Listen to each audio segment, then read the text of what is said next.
No one ever offered me survivorship care. I finished treatment. That was it. It was kind of implied.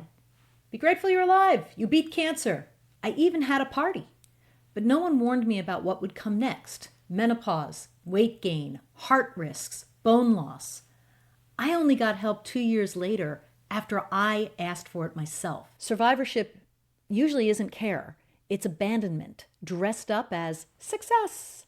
And don't get me wrong, I'm really happy to be cancer free. Today, my doctor, Mindy Goldman, is exposing the survivorship lie. A lot of cancer survivors get told, be thankful you're alive and just sort of deal with all of the issues related to treatment and you're done with treatment and see you. This is Kicking Cancer's Ass, the show that helps you reclaim your power even if you're facing cancer. Today, Dr. Mindy Goldman breaks down what you can do to take back control of your body and your health.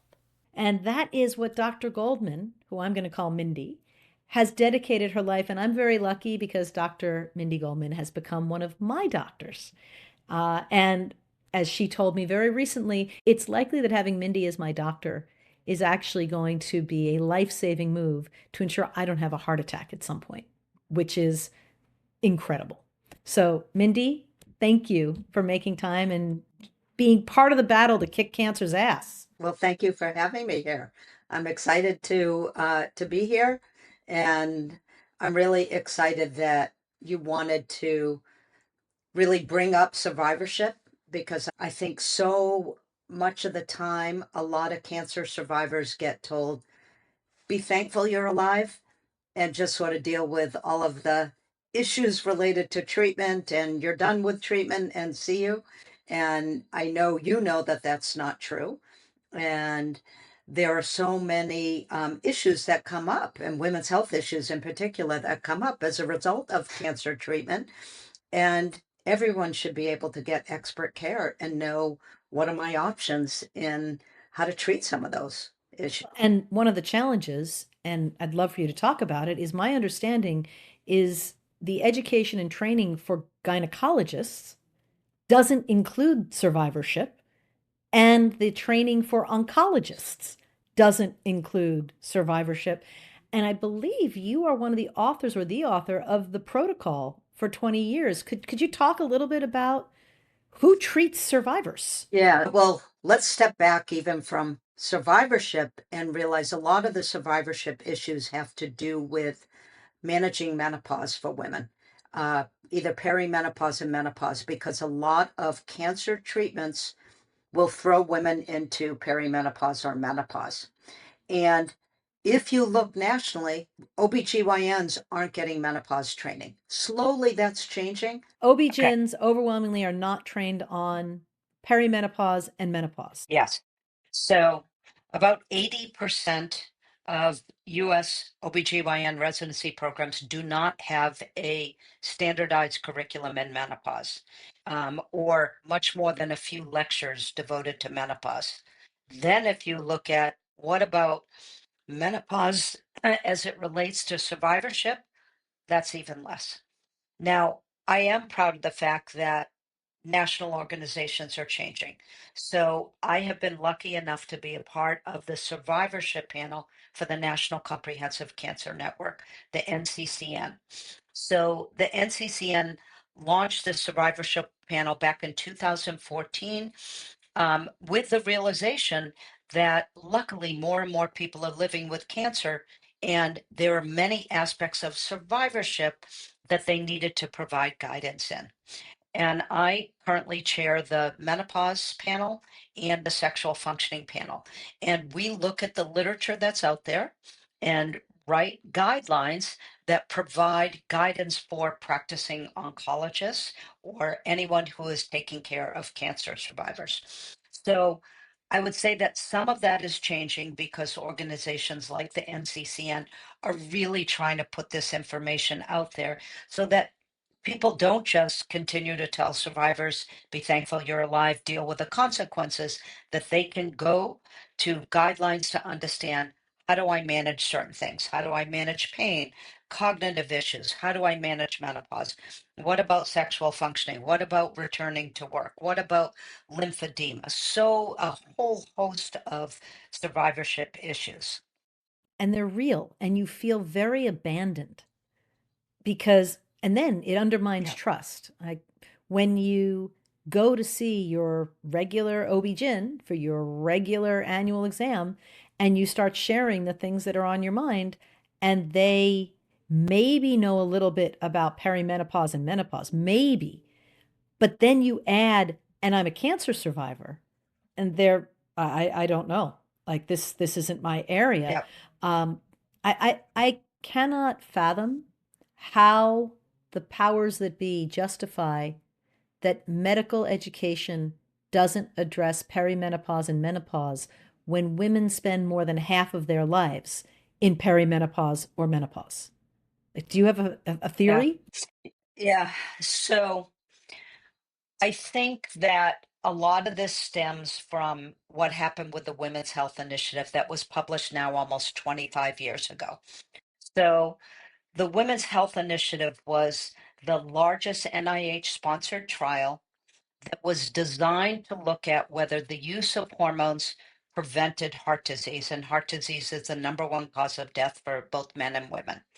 And there have been a lot of observational data that suggested hormones did indeed protect against heart disease. And so that was an appropriate study to do.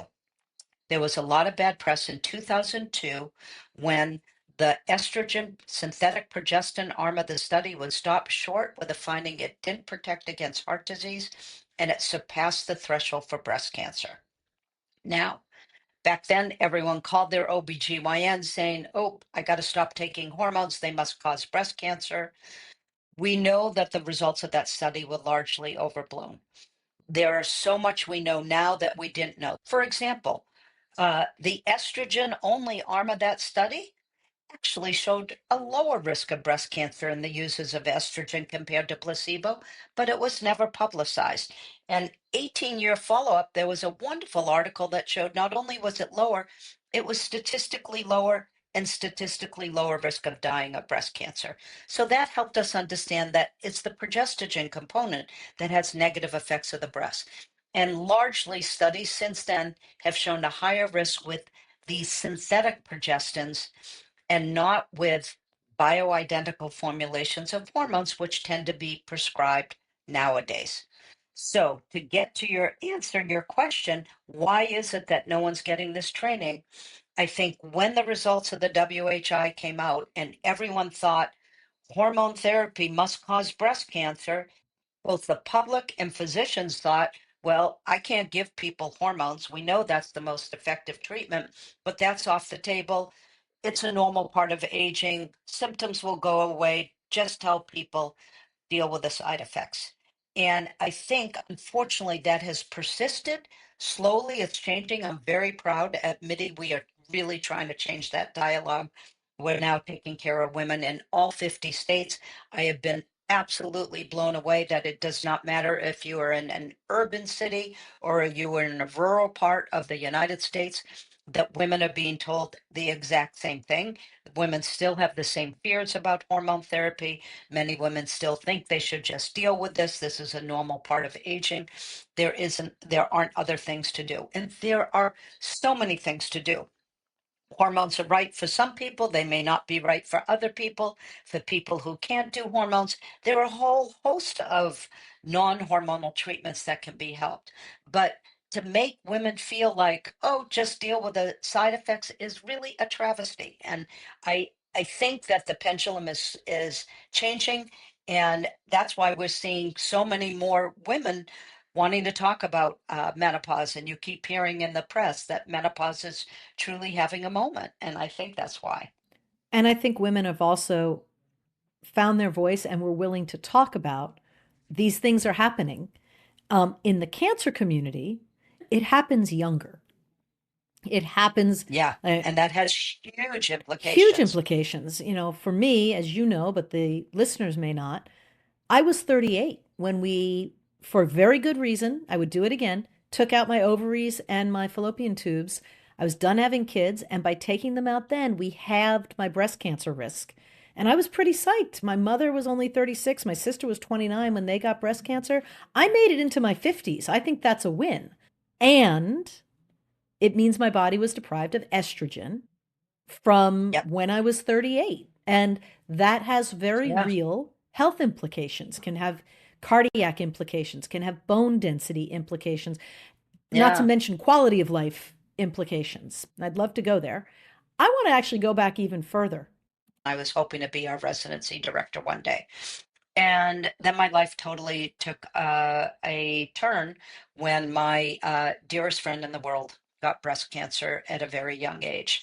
And she had a triple negative breast cancer that was really aggressive, and she died in a year and a half. She hadn't even had her first mammogram because she was too young to get mammograms. And I helped take care of her. She died at home with us, her partner, her parents, me. And I helped found and run a nonprofit in her memory for 20 years, where we gave money to breast cancer survivors to use for complementary and integrative therapies to improve quality of life. I took time off of work because that was really hard. And when I came back to work, I realized I wanted to shift and kind of do more for breast cancer survivors. And I wanted to learn more about this field because part of it me was so like shocked of how could a healthy young person be diagnosed and she's gone in a year and a half. And so I ended up being able to work in the breast care center part time. And I worked side by side with breast surgery and oncology to really start learning about breast cancer. And my department allowed me to be there 50% time.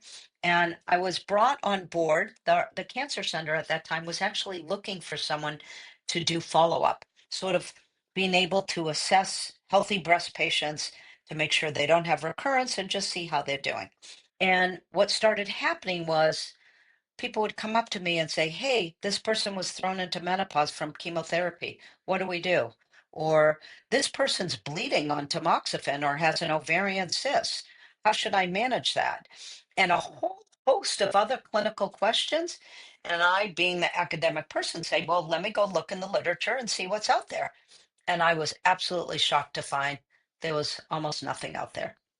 So fast forward now 25 years, I entirely shifted my career, building a career that bridges breast oncology and gynecology. So I've been able to work with the American College of OB-GYN. I wrote their guidelines for this area and managing women's health issues related to breast cancer. I got asked to be on the NCCN survivorship panel, which I still do to this day. I wanted to have a bigger difference because when you're seeing people one on one, you can only see so many new patients in a week.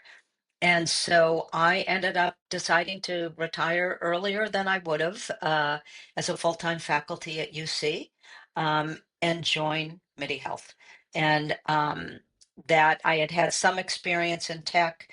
And when our CEO and other founder found me, as part of our initial discussions, they said, not only is menopause an unmet need. They've said to me, we think survivorship is a huge area where women just aren't getting the care. I am our chief clinical officer, so I'm involved in the development of a lot of our protocols, but I specifically am also helping us in launching a national survivorship program, which I am so excited about. So am I. So am I. And so let's talk about that. Like, you describe patients, and I've felt this, as being caught in the middle, right? Or I would actually say they're lost in the middle between oncologists and gynecologists and primary care. So, can you help people Exactly. can you help people understand what that practically looks like when a breast cancer survivor walks into her doctor's office and says, "The hot flashes keep me from sleeping. Sex hurts. I'm Yeah. having bleeding. Yeah. I can't think straight." Yeah. Or, as I've said, I'm exercising, eating right, and the weight keeps gaining. Yeah. So I think you're uh, your description where patients are caught in the middle is so accurate. I think patients get bounced around. You see your gynecologist who says, "Ooh, you're in the middle of active treatment. I don't feel comfortable. I don't even think I can give you some vaginal estrogen. Just use some moisturizers for this, all of your pain with sex and your dryness." And there's people are starting to learn that there are some prescription alternatives to manage the hot flashes, but some people may know about them. Other people may not know which ones to try, what's first line, how do I approach it, and things like that. Then they go back to the oncologist who says, nope, estrogen off the table, even for vaginal dryness, which now we have beautiful article published in March of this year that showed no difference in overall survival for breast cancer using any type of vaginal estrogen. But there are a lot of people out there who will still say, nope, hormone positive breast cancer, you can't use this. And so the oncologist sometimes says, well, go talk to your gynecologist. The gynecologist says, well, I don't feel comfortable. I don't manage enough breast cancer survivors. And you're having weight gain, so let's go talk to your primary care. And the primary care may say, well, I'll manage some of this, but I don't know how some of these things may interact with the drugs that they have you on for your breast cancer. So go back to your oncologist. Oh, and you're having joint pain. Maybe we should send you to see an orthopod. So people have bounced around without being able to kind of look at the big picture. And it's not to fault people. Um, and I do think that medicine is changing all the time. And for example, with breast cancer, we have newer and newer drugs we're using. And it's hard if you are an OB-GYN or you are a primary care to understand all of the potential side effects of all of these new drugs. So it really means that we all need to be working together. What we have developed at both what I developed at UCSF, and we have other faculty doing this, and what we've developed at MIDI is a dedicated program really focused on many of these issues, and in particular focused on managing menopausal symptoms, all of the hot flashes, all of the night sweats, what's safe, what's not safe, what are the alternatives you can use for hormones, take advantage of the side effects, which ones should you use, who can use hormones, which breast cancer survivors are the use of hormones are okay. When is the timing okay? Do you do it at 2 years, 5 years, 10 years? Like, when is all of that okay? How do you manage vaginal dryness and sexual dysfunction? I would say that is a big part of the patients that we are seeing and helping them deal with their survivorship issues. Then there's the whole host of other things, like what about weight gain? And so, one of the things I will tell you, even after being on the faculty at UC for 30 years, that I am a better provider since I joined MIDI. And I tell people that because we do not just women's health, but we do some aspects of primary care. Our chief medical officer is an infectious disease doc. Some of our leadership are internal medicine trained. And I now know when you are prescribing hormones, you need to understand how weight interplays. You really need to know cardiovascular disease well. So we have protocols focused on the use of hormones in people who are at risk for heart disease or have had a cardiovascular event. Same for things like the risk of a blood clotting disorder or a blood clotting event. Really complex areas. And I've realized that all of these things interplay. And so now I feel like I'm a much more holistic provider. And we have taken that approach in developing this survivorship program. So when a cancer survivor is coming in with weight issues, we try to figure out, well, is it in the context of all these other survivorship issues? What's the main issue that they want to focus on? Do we focus on weight first? Do we focus on menopause? We tend to do one thing at a time. Or is someone having mood issues? We also will manage first level depression and anxiety. Turns out during menopause, a lot of women get mood changes. You have to figure out, do I approach this from a mood standpoint, or do I potentially approach this from a hormonal standpoint? Same thing with the weight. We know that hormones can be beneficial for weight. It may impact glucose metabolism, insulin sensitivity. You need to decide What's the main issue? Should I be approaching and seeing if I can help someone with their weight management that way versus do I need to be looking at making sure they don't have prediabetes and looking at other drugs like metformin or some of the GLP-1s? So it is not a one size fits all. You need to be very holistic in your approach. You also need to know the drugs that are being used to treat cancer survivors, what the side effects are, and what you can safely use with those drugs. We work closely with oncologists, particularly if someone's in active treatment.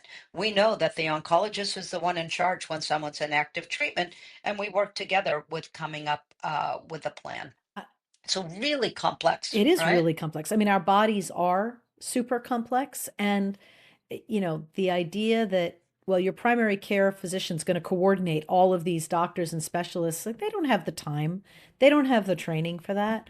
I think what MIDI is doing is fascinating. And I love that you're available in all 50 states. So for people who are listening, the way they do that is it's through telehealth. You have online interactions with the care providers, and then they direct you to labs or imaging or what have you that's in your area. So you can use that as well. So like that at least was my experience. Yes, and the big thing that I want to make sure that your listeners know, it's insurance covered care. So we launch into states when we get on the majority of the commercial insurance plans for the state, or we have a number of states where we're partnered with health systems. And so we use health systems or people's system that they go to send them in for all of their imaging tests, their mammograms, their colonoscopies, their bone densities, their blood tests, or if they need referral for a surgery, or they're a BRCA mutation carrier and they need to go see a breast specialist to talk about risk reducing surgery. So we work with people's existing providers or a health system to send them in, but we do what you can safely do over telehealth. And it turns out there's a lot that you can safely do over telehealth. Yeah, it's that's fantastic because that addresses the big disparity with the medical deserts. And, survivors are everywhere, women are everywhere, but this kind of care isn't everywhere. So I Yeah. want to double down into survivors and hormone therapy, an area that I know you're very Yes. knowledgeable about. I, of course, was told I could take certain hormones, never estrogen, because they were worried about with my BRCA mutation. But I was also told back in 2007 that study wasn't about younger women. Let's talk about what is safe. What treatment options are available for handling these menopause symptoms? Before I talk about that, I want to talk about what we know in 2025 about hormone therapy in general and where the gaps are in the literature, because I think that will lead nicely into going through the answers to some of Great. that. So, what we know about hormone therapy is when it comes to breast cancer, from the WHI that we've already discussed, that a combination of a certain type of estrogen and a synthetic progestin seems to increase the risk of breast cancer. Okay, we know that a number of studies have shown that. We know that in healthy women, estrogen alone decreases the risk of getting breast cancer and decreases the risk of dying of breast cancer. We now also know that there are different types of hormones that have different effects. So, for example, first line therapy these days tends to be a non oral form of estrogen and more often a patch because when you give someone a formulation that's not oral, you bypass first metabolism through the liver, and that affects clotting profiles less. So, oral estrogens, what's in birth control pills, and oral postmenopausal hormone therapy can increase the risk of blood clots. When you use a transdermal like a patch, it does not. So, it is a safer formulation. So, first line nowadays, we tend to use non oral forms. What else do we know?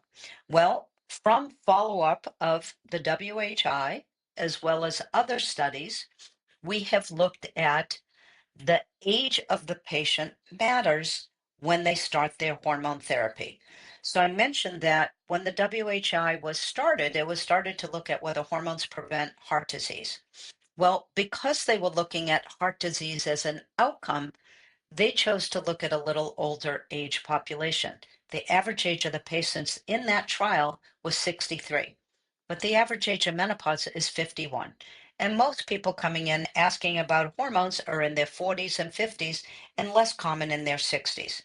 And in the WHI and in other studies that have been done since then, what they found was for women who were within 10 years of menopause, so 10 years of their last menstrual period, which for most people was under age 60.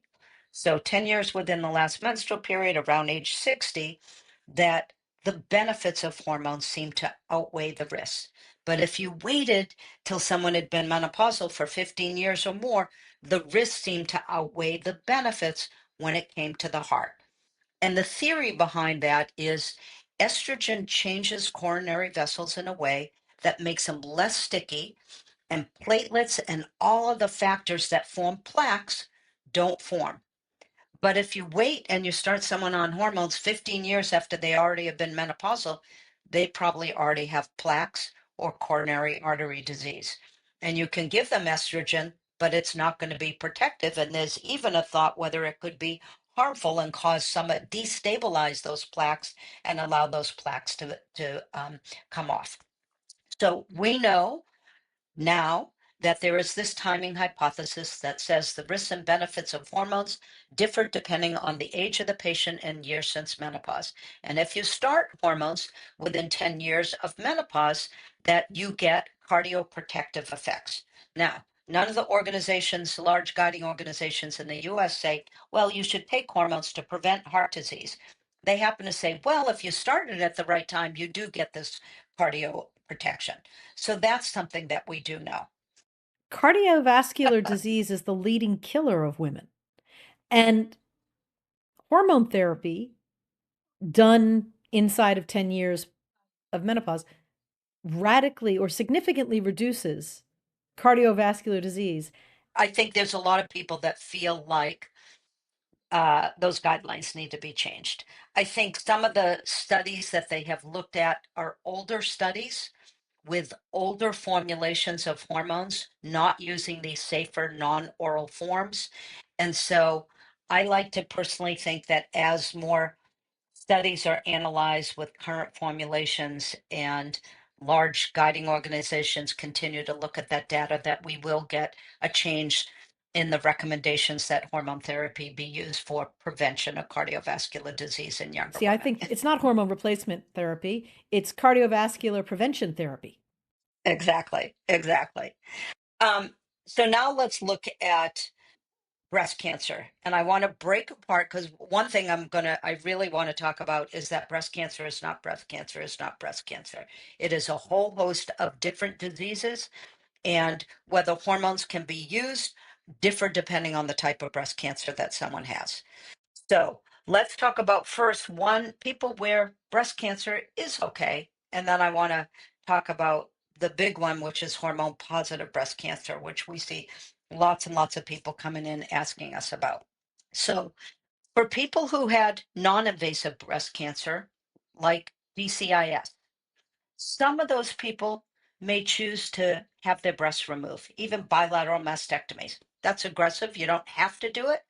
But if someone chooses that, the likelihood that they're going to get invasive breast cancer in their lifetime is about 1 to 2%, such that the use of standard hormone therapy is okay.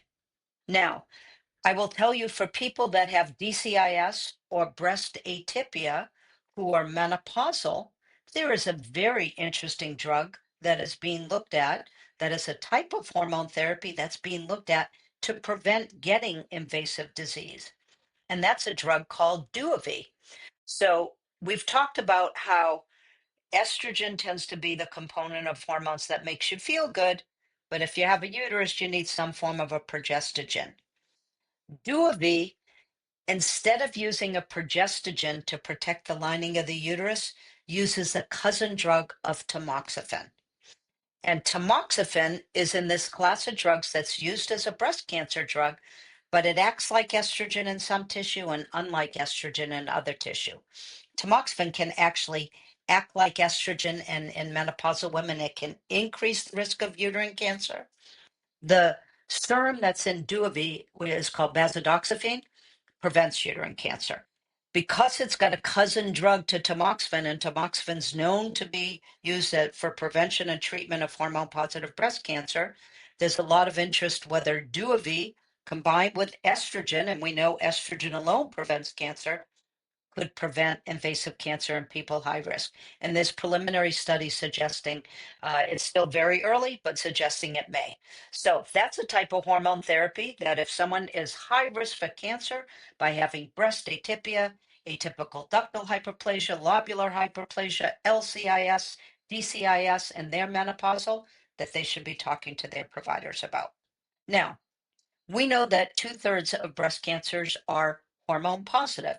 Doesn't mean hormones cause someone to get breast cancer, but it means hormonal therapies will be used to modify the tumor environment, like tamoxifen or aromatase inhibitors. 1/3 of breast cancers are hormone negative. Hormone therapies are not used in that situation. With hormone positive disease, although we still see recurrences most often early on, occasionally you can see late recurrences, even 15, 20 years down the line.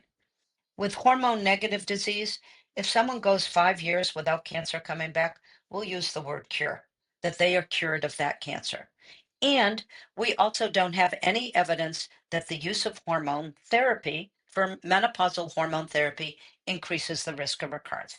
So that's a group of people that we can give hormone therapy to.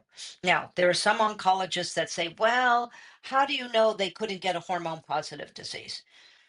And that is true, but we don't have any evidence that the use of hormone therapy will increase the likelihood of getting a hormone negative cancer again. So that's a group of people that can also use hormones. I think the controversial group is people with hormone positive disease. There have been trials that have looked at that, and the two large randomized controlled trials that looked at the use of hormones after hormone positive breast cancer showed conflicting results. One had showed a higher risk of recurrence, one did not. The problem with those trials is they are also from a while ago, looking at older formulations of hormones. We've already talked about that we now use newer formulations with a patch of estrogen, and we tend to use what's called bioidentical progesterone. Bioidentical just means hormones similar to what our body produces. And there are studies that suggest bioidentical progesterone is more breast neutral and may not increase breast risk at all. So I think current formulations of hormones that we're using now are safer. The gaps in the literature are studies looking at women with hormone positive breast cancer using these current formulations of hormone therapy. So, what we do at MIDI is we talk to people. We tell them, here's the literature, here's what we know. We even give people references. We send references to their physicians so they know we're not telling them crazy stuff. Here's references to back up. Here's where the gaps are in the literature. Patient understands these gaps, and we will do shared decision making, meaning there are patients, even though it is still considered standard of care. If you had hormone positive breast cancer, first line therapy is to use non-hormonal things to manage your menopausal symptoms. We will do shared decision making, and there are patients that we are willing to offer hormone therapy to. But I think it shows this needs to be individualized. We also get people's records in their treatment. There are a lot of people that think they had DCIS and they really had invasive cancer. That's really important to know when you're talking to people about what are safe options. And then vaginal hormones, virtually safe in all people. There's some concerns with people on aromatase inhibitors that you should use certain formulations that have been studied, rings and suppositories where the doses are thought to be very low and stay only in the vagina. But as I mentioned, there are now large meta-analysis that have shown that the use of vaginal estrogen in breast cancer survivors does not impact survival overall, period. Okay, so we've got the hormone options and all the complexity of personalized medicine. What are other options that women are offered or that you're able to offer women So, that are outside yeah. of the hormone treatment? Yep. So there are a number of prescription alternatives that can be used to manage menopausal symptoms. And some of those are low doses of antidepressants, neuropathic pain medications, and overactive bladder medicine. And they are oftentimes used, some of the antidepressants are used in doses lower than are used to treat depression. So we oftentimes will target the side effects. If I have someone who's coming in saying, I am having more of my during the day, my hot flashes aren't bad, but at night they wake me up. It's really disrupting my sleep. I may choose low dose of gabapentin. It's a neuropathic pain med. In high doses, it's used for like in breast patients, chest wall pain after mastectomy. It helps out with that nerve shooty pain. In tiny low doses, it helps out with hot flashes, but it causes sedation. So it may help out for nighttime hot flashes. If someone's got some mild mood changes, they don't meet criteria for depression, hot flashes are going on all the time, I might recommend low dose of a drug like venlafaxine, Effexor, that is a low dose antidepressant. If I have someone who says, I have a lot of urgency, frequency, that's symptoms of the bladder muscle being overactive, I might choose to give a drug called oxybutynin, which is also used for overactive bladder. Then the newest and exciting thing is we have a class of drugs that got FDA approval in, I think, May of 23. That is a new class of non-hormonal drugs that are the first class of drugs that help us fully understand how hot flashes occur. So all of these other drugs I mentioned all work by crossing the blood-brain barrier. And we would say there's some temperature control area in the brain, and these drugs all affect that. But the exact mechanism wasn't known. This new drug that's on the market, it's called fezolinetant. The trade name is Veoza. There are others in the pipeline as well. Targets a specific area within the hypothalamus of the brain, and it targets what's called these candy neurons. And it turns out that that is the specific area where hot flashes occur. Estrogen withdrawal impacts these candy neurons, and targeting that area is helpful for treating hot flashes.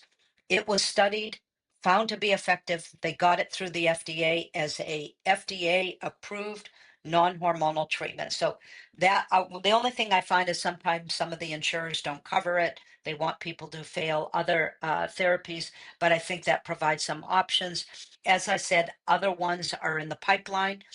Every of these other drugs are off label. That one's FDA approved. The one other one that's FDA approved is a brilliant marketing ploy. So there is a drug called Brisdil that is FDA approved as a non-hormonal treatment for hot flashes. Brisdil is Paxil. Most people have heard of Paxil as an antidepressant, but the doses that are used for depression are 10, 20, 30, 40. I'm not sure how high they go up. They studied a lower dose, 7.5 milligrams, found it effective, got it through the FDA, changed the name of the drug because it's a lower dose, but now people don't have to think they're on an antidepressant. So that's also FDA approved. So I tell you all of this, and I'm glad you asked because I want for people who have hormone positive disease or urine active treatment, there are still plenty of options. Then there's a whole thing of like at MIDI, one of the things we do is we lean incredibly heavy into lifestyle, integrative therapies, supplements when indicated. I will tell you that there's data for cognitive behavioral therapy for decreasing hot flashes. There are supplements that can help with sleep. Magnesium glycinate can help with sleep. L-theanine. There's some evidence for lavender helping with sleep-related anxiety. Ashwagandha. Lifestyle. Regular interval cardio decreases risk of recurrence and improves survival. It's going to help out for so many different things. So we lean heavily into that. We talk to people about their diet. There's studies that have looked at hypnosis and yoga for things like hot flashes. So again, it's really taking a holistic approach, looking at what drug therapies can be used, what can be done from a lifestyle standpoint, what can be done from a supplement standpoint, and botanicals, herbs. There may be things that are very reasonable to try depending on the complaint. I, amazing. And the array of options actually speaks to why you need a professional to help you figure out what's the right one for you and to monitor your response so you can determine if it's Exactly. working or not, or if there's, you wouldn't know you're having liver damage until it's very damaged. So, I think Exactly. that's really important. And until, I don't know if ever, we'll have primary care physicians and OB-GYNs all trained in menopause. It's so important because you're exactly right. People, as we were talking about, new treatments come out. So you're going to get new treatments like the fezolinetant in the pipeline. You need to understand, who can these be used for? Now, interestingly, when that drug came out, they excluded breast cancer survivors from the trials that led to its FDA approval, but it's being used most often. People are interested in cancer survivors. Well, you're not going to know about any of that unless this is an area that you focus on. So I'm excited that there are other drugs in the pipeline because women need to have options, not one size fits all. I think it's hugely important that primary care, OB-GYNs, oncology are all working together so we can ensure that patients are getting the most appropriate and safe care for them. Yeah, actually, it was very reassuring to me when I asked my oncologist, you know, I would like to see somebody about survivorship issues and all these various concerns. And I've heard of Dr. Mindy Goldman, and she said, yep, go there. That's great. Complete the sentence. The biggest myth about post-cancer life that I want to bust is what? That you just have to deal with any of the side effects related to treatment. Excellent. You don't. You can get help. All right, Yep, number two, if a woman calls you crying because she's 3 months post chemo, she's having massive hot flashes, her doctors keep saying, just deal with it. What's your immediate first advice? don't accept that. Speak to someone who's an expert and can help you out because there are always, always things that can be done. Do not accept being told, just deal with the side effects, even if you're in active treatment. Fabulous. What is one practical tip every cancer survivor should know when they're interacting with and managing their medical team? Um, Can I answer two parts to Sure. that? One practical tip I will say is every cancer survivor should know exercise, exercise, exercise. It is so important and something they can control and do that really can impact outcomes from cancer. And in terms of the one thing when interacting with their team, if you're not getting the answers to the questions you seek, push harder or find someone who will give you those answers. Just don't accept the status quo. I often tell people when they say, well, there's only one oncologist where I am. And I said, okay, that's fine. Many, many cancer centers, especially post COVID, have figured out how to do telehealth, do a consult. Yep, MIDI is available online. Like there are options for you to get a second opinion, and no good doctor is offended at all by someone going for a second opinion. exactly. I have no problems. I like it when patients get second opinions. I feel like they're getting themselves educated, and I want them to feel comfortable with the treatment plan that I have recommended. Absolutely. All right. So, what's your advice for someone looking to kick cancer's ass? um, I think understanding everything you can about your cancer, realizing cancer is not all the same. Every cancer is different. Cancer is not a death sentence. Most people these days, we have better diagnosis. We're picking people up earlier. People are living with cancer. And figure out and see the specialists that you need when you're finished with active treatment so you can live the best version of you after cancer. You may not feel exactly the same as you felt before cancer, but that doesn't mean that you can't have a good quality of life and you can kick cancer's ass and you can live well. I love that. So, Mindy, you are a treasure trove of insight, of optimism, of I think really the future of medicine, right? The looking at the whole person and interdisciplinary. Thank you for all that you're doing for so many women, for me. Thank you for being on the show. And I think people are going to learn so much from you and lives Oh, are going to well, be changed. well, thank you so much for having me and wanting to talk.